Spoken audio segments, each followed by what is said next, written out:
In today's video, I'm going to teach you how to share your Canva design to a social media platform. We'll start right inside Canva using an Instagram post format as an example, but the process is very similar for other social media sizes too. First, make sure you're on a design that's already set up as an Instagram post with the 4:5 aspect ratio. If you're starting from your Canva homepage, you can choose the Instagram post 4:5 template option so your design is perfectly sized for the platform. Once that's open, you should see your canvas in the center and your design elements on it, ready to edit. Now, look at the text on your design, especially the main title or heading. Click directly on that heading to select it.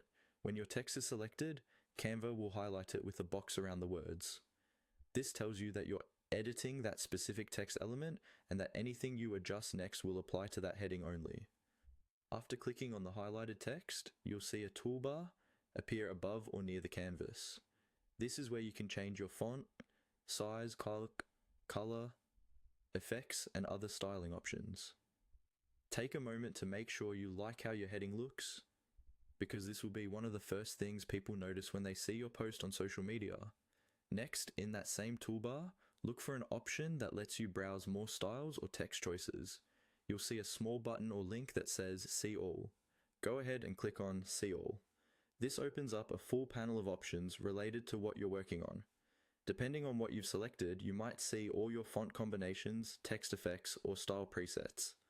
From here, you can scroll through and choose the look that best matches your brand or the message you want to share.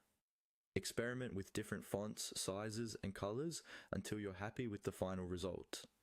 This extra step is important because when you share your design to social media, you want it to be clear, readable, and eye-catching. Once your heading is styled the way you like and your design is complete, you'll be ready to move on to downloading or using Canva's built-in sharing options to post it directly to your social media platform.